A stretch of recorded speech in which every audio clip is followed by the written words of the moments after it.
et moi très heureuse de vous retrouver pour vous informer. Rendons-nous d'abord à New York où Raymond Tchibanda a pris part au Conseil de sécurité de l'ONU. Dans une déclaration musclée, le patron de la diplomatie congolaise a étalé la situation générale de la République démocratique du Congo. Il s'est apaisanti sur certains points clés, le processus électoral, la situation sécuritaire dans l'est du pays, le droit de l'homme et le dialogue. Une déclaration convaincante de 10 pages qu'a brossé le patron de la diplomatie congolaise devant le Conseil de sécurité de l'ONU. Élections, sécurité, dialogue, droits de l'homme, rien n'a été oublié. Concernant le processus électoral, Raymond Tchibanda a réaffirmé devant ce Conseil que le pays tient à l'organisation des élections libres et respectueuses des standards internationaux. La situation en République démocratique du Congo a évolué dans le sens positif sur le plan sécuritaire. Le diplomate congolais a démontré devant la communauté internationale le pourquoi d'un dialogue inclusif qui s'impose aux Congolais. Nous avons tenu à rassurer le Conseil sur le fait que l'engagement des autorités congolaises à organiser les élections demeure. Nous entendons organiser de bonnes élections, des élections qui satisfont aux standards internationaux, mais nous tenons à ce qu'il n'y ait violence ni avant, ni pendant, ni après ces élections, parce que notre pays a trop souffert de la violence. Dans le chapitre sécuritaire, il a signalé les efforts considérables engagés par le gouvernement dans la lutte contre les forces négatives et les groupes armés à l'est du pays. Il est difficile de ne pas s'inquiéter à l'approche des élections, qu'il puisse y avoir de remous, voire de la violence. C'est d'ailleurs pour cela, fort de l'expérience de notre pays, que le chef de l'État en a appelé à ce dialogue national, ce dialogue politique, avec tous les acteurs politiques, de la majorité comme de l'opposition, la société civile, les confessions religieuses, les chefs coutumiers, enfin tout le monde, afin qu'en amont, on puisse discuter de tous les points qui divisent la classe politique congolaise, convenir de solutions consensuelles et baliser ainsi le chemin vers des élections crédibles mais aussi apaisées. En ce qui concerne la liberté d'expression et l'état de droit, l'espace politique du pays est le plus ouvert de la région, contrairement à certains pays où, pour s'opposer, il faut nécessairement s'expatrier. Pratiquement en RDC, tous les leaders politiques congolais vivent au Congo, y exercent leur activité politique, sortent du territoire national et y reviennent sans la moindre restriction du fait de leur opinion. Il a enfin salué le dialogue stratégique entre le gouvernement et la MONUSCO, devant ainsi aboutir à la réduction des effectifs de la MONUSCO.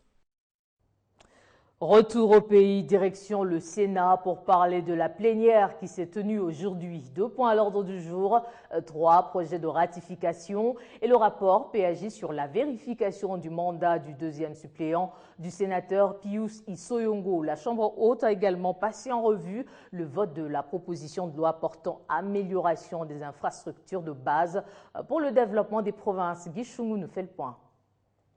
Ce projet tombe à point nommé pour pouvoir renforcer les capacités, réhabiliter certaines infrastructures, en construire d'autres. Outre les 3 projets de loi de ratification dont parlent ces sénateurs, la plénière de ce jeudi a aussi porté sur le rapport PAJ portant vérification de mandat de M. Bonkono Bokechu, 2e suppléant. Je demande au rapporteur d'en donner les... Tout a commencé par le vote en séance subséquente de la proposition de loi portant ratification. 55 sénateurs qui ont constitué l'effectif de la plénière ont tous voté favorable. Ceux qui sont pour, contre, abstention, exposés ne discutent pas. 3e projet. Parmi les avantages qu'offre ce projet de loi, faciliter à la République démocratique du Congo son émergence à l'horizon 2030 en lui assurant les infrastructures de base, la promotion et la protection des investissements. L'examen et l'adoption du projet de loi autorisant la ratification de l'accord de financement numéro 56-55. Autre chose, c'est la validation de M. Bonkolo comme sénateur sous émotion. Il n'a pas pu trouver de mots pour remercier ses collègues. Mais je ne peux pas dire beaucoup parce que c'est très tôt. À la prochaine. Non, non. Non. La séance a été suspendue jusqu'au lundi de la semaine prochaine. À la sortie, aucun sénateur n'a voulu donner son point de vue. Les lotés. L'examen du déroulement réel des actions menées par les FARDC dans la sécurisation du Grand Nord a fait l'objet de la séance de travail entre le ministre de la Défense nationale et la délégation Kiaganda, l'association regroupant les Nandés avec à la tête Jeannette Kavira. Cette association remercie le gouvernement central pour les efforts consentis et félicite les FARDC pour le travail sur terrain en vue de l'éradication définitive de la force du mal. Le comité élargi de l'association culturelle Kiaganda, regroupant la communauté Nandé, les ressortissants des territoires des Lubero et des Rutshuru dans la province du Nord Kivu, a franchi ce jeudi les portes du ministère de la Défense nationale, ancien combattant et réinsertion. Crispin Atamatabé et ses hôtes ont passé en revue la situation sécuritaire dans cette partie du territoire national.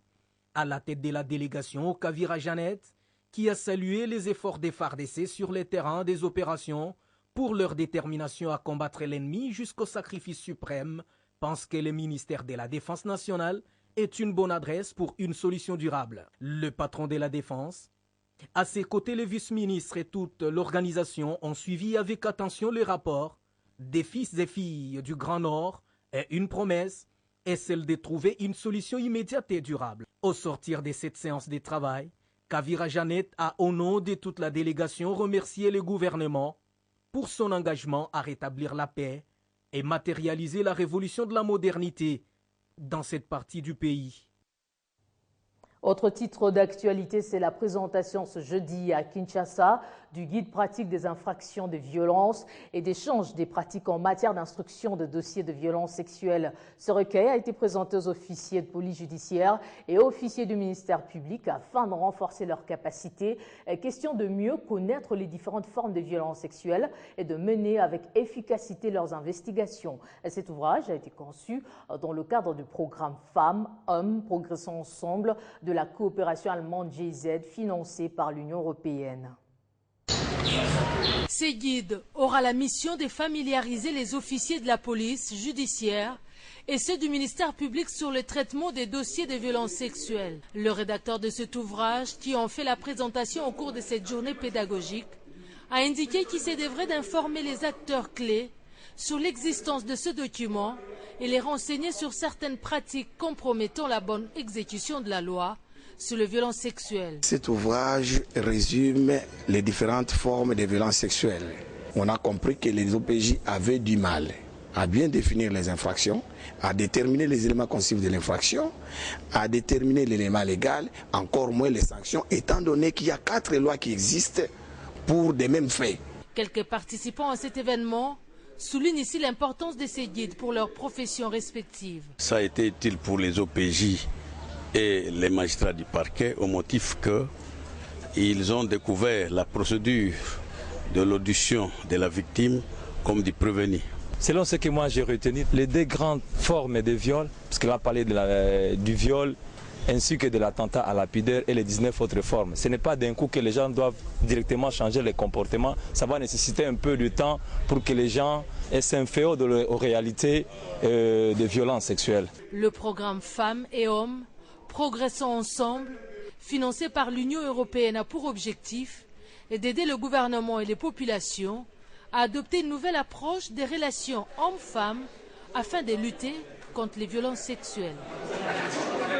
L'Union européenne qui poursuit en outre son appui financier à la RDC dans le projet de mise en œuvre de l'intégration régionale du marché commun de l'Afrique orientale et australe, COMESA. Elle a organisé un atelier de sensibilisation à l'intention des opérateurs économiques et autres opérateurs du secteur public sur les normes adoptées par la Commission technique management de qualité et évaluation de la conformité. Depuis 2015, la République démocratique du Congo a fait un pas de plus pour son intégration au sein du COMESA en adoptant 54 nouvelles normes de cet espace économique régional, portant ainsi à 271 leur nombre sur les 370 que le pays s'était engagé à adopter à partir de 2008. À ce jour, il reste une centaine de normes à adopter. Mais en attendant, l'heure est à la sensibilisation de 54 récentes. D'où le sens de cet atelier portant le thème « Harmoniser les normes, accélérer l'intégration ». Les participants ici sont des opérateurs économiques du secteur public convoqués pour acquérir l'information nécessaire sur la première partie des normes harmonisées du COMISA adoptées en normes nationales. Une entreprise qui se veut compétitive, si elle n'utilise pas les normes, il va être très difficile qu'elle puisse produire ou fabriquer des produits qui vont être compétitifs. Financé par l'Union européenne en collaboration avec le ministère de l'Industrie, représenté ici par le secrétaire général, le ministre Kambinga par son directeur de cabinet, l'objectif est aussi de permettre que toutes les parties prenantes travaillent de concert, y compris les consommateurs. Ces normes-là ne doivent pas simplement se limiter aux entreprises, mais les consommateurs aussi doivent prendre conscience de toutes ces normes-là.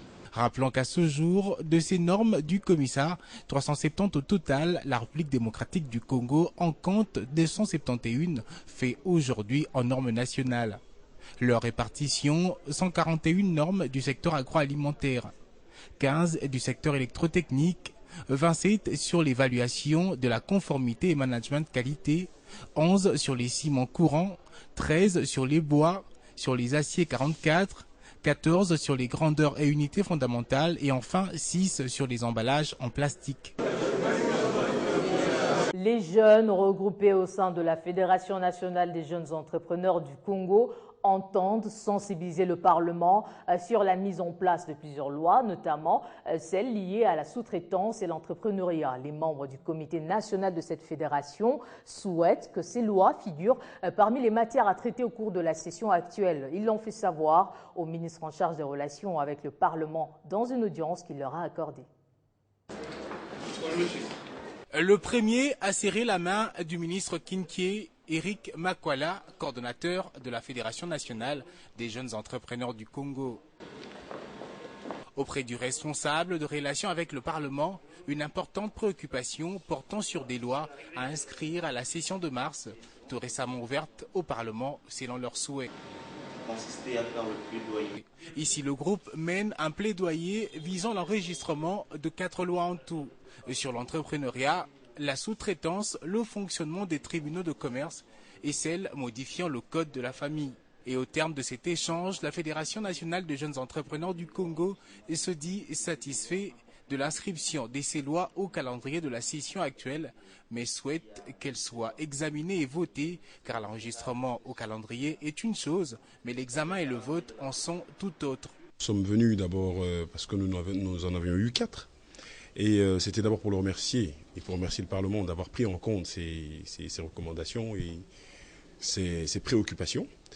Et par rapport à cela, donc, nous étions aussi venus pour lui dire que nous étions en alerte, nous le retenons au talon, histoire de faire chaque fois le suivi. Pour la FNJEC, l'heure est à une nouvelle ère après sa sortie officielle. Et les femmes ne sont pas en reste en ce mois leur dédié. C'est ce qui explique la visite de quelques-unes d'entre elles à l'entreprise Huawei. La visite a été guidée dans les centres de formation et les équipements de cette grande filiale chinoise avant de suivre une présentation globale sur le fonctionnement et son organisation à travers le monde. Preuve que ces femmes entrepreneurs entendent prendre le devant et participer au développement de la République démocratique du Congo, développement qui passe par tout le monde.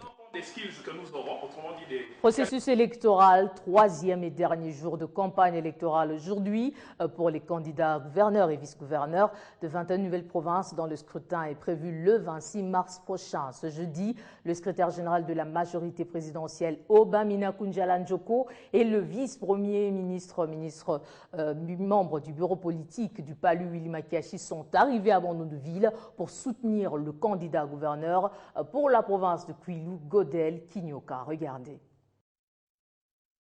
Le secrétaire général de la majorité présidentielle, Obamina Kunjala, et Willy Makiachi, vice-premier ministre et membre du bureau politique du PALU, ont reçu un accueil chaleureux ce jeudi à Bandundu-Ville, chef-lieu de la province du Kwilu. Les deux personnalités se sont rendues dans cette partie du pays pour soutenir Godel Kinyoka et Nicolas Boulou-Gougou, respectivement candidats gouverneurs et vice-gouverneurs de la nouvelle province du Kwilu, pour le compte de la majorité présidentielle et son allié le PALU. C'est dans la résidence officielle du commissaire spécial du Kwilu